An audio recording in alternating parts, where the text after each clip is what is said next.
Hi guys and welcome. As you know, I'm Shiatsu Shane and today we're doing Technique Tuesday. Now we're going to look at some fascial release.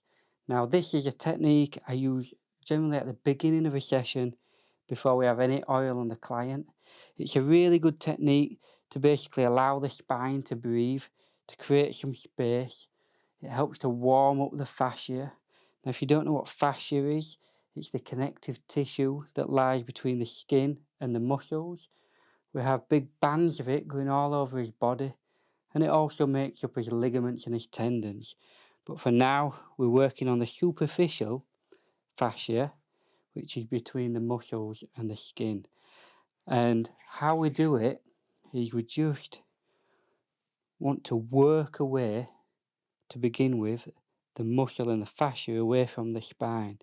So we place one hand on, two hand on, and we're just leaning. So all we're doing, we're not forcing any kind of stretch. We're just allowing his body to sink in a little bit to create that connection, and then we're just leaning away from the spine just to help pull the skin, the muscles and the fascia away from the spine. Now you can do it two-handed like I'm doing now, or if you prefer you can do it one-handed, whereby one hand moves then the other. So you're almost like walking with your hands. Again, you're not using any strength with this. You're simply using your own body weight. So if you've ever done any kind of martial arts or dancing, it's a little bit like that. We're not using physical strength. We're merely using the movement of your own body and your own body weight. Obviously, if you're dealing with a bigger client, a stronger client, and you need to use more, just allow your body to lean over a little bit more. Oddly, even though my client here is quite petite, her muscles are quite strong, which means that I need to allow my body to go that little bit further just to stretch them. Now as we're doing this, I'd work one side first and then I'd come around the other side of the table to go back this side. And then once I've done both sides, I then like to do a cross-handed fascial release, and this is really good to give the spine some space.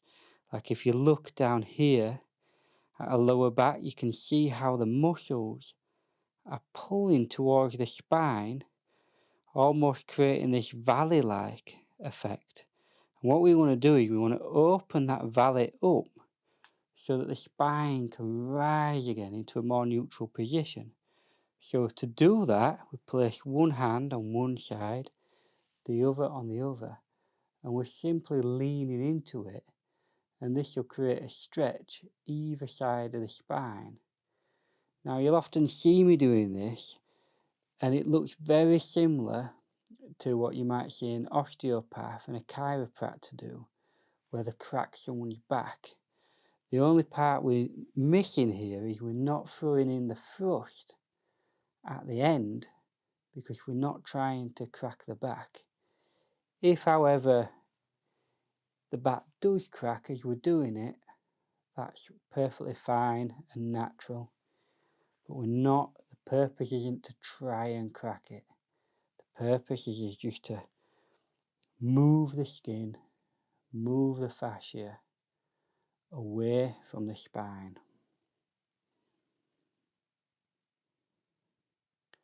And you might want to spend a couple of minutes going up and down the spine. And as you go into it, as you allow your body weight to sink in, you can just allow your hands to lightly spread, but only as the skin and the fascia allows you. Don't force it, because if you do, you'll be causing almost friction burns along the skin.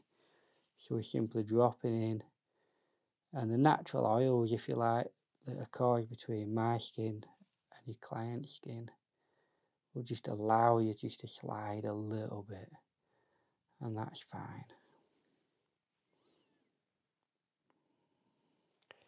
Another one I like to do, and you'll often see me doing this in videos, is from this angle, I'll take up the slack and then I'll just lean my body in. And it's just pushing in that direction. So you're just allowing yourself to go. And sometimes your hands will slowly begin to glide as it brings the tissue down with it. But you're not forcing it. All I'm doing is leaning into it, and eventually her skin, her fascia, is allowing my hands to slide down her back, like so. Then we'll come to the top again.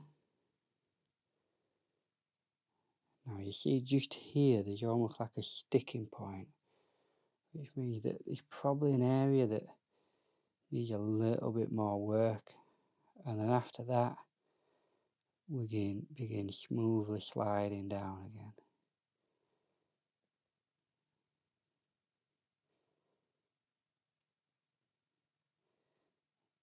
Now one of the other things you can do from this position is you can go opposite ways, like that.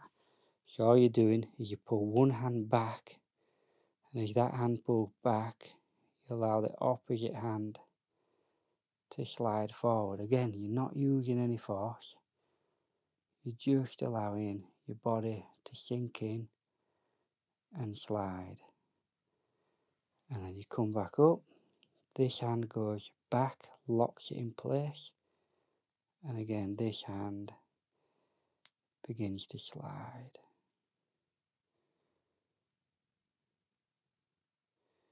Now for me, this is a great way to begin your session, just to begin loosening up your client, to begin loosening up the skin, the fascia, the muscles, allowing that spine to breathe a little bit. It's also a nice way to sort of just begin that connection with your client before you start doing other stuff.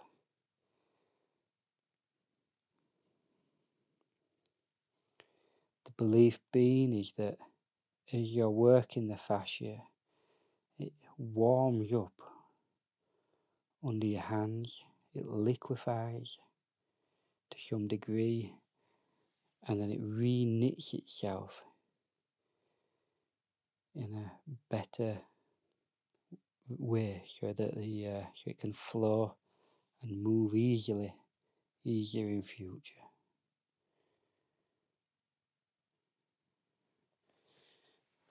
You can also do a few cross stretches, which will it'll affect the fascia, and I like to place one hand near the hip, one hand the shoulder, cross my hands over, and you're simply leaning in, and it'll create a pull straight across there.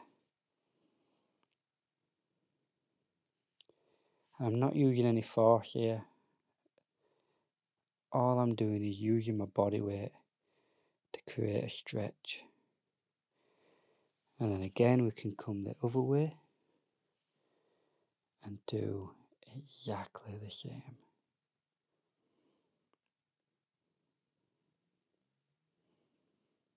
That's the end of Technique Tuesday. I've showed you quickly how to work the fascia. You can watch a more detailed fascial work where I'm viewing it from above on my membership channel, which you can join via this link here. I hope you've enjoyed this. Let me know in the comments below what technique you want me to cover next. Okay, cheers for now.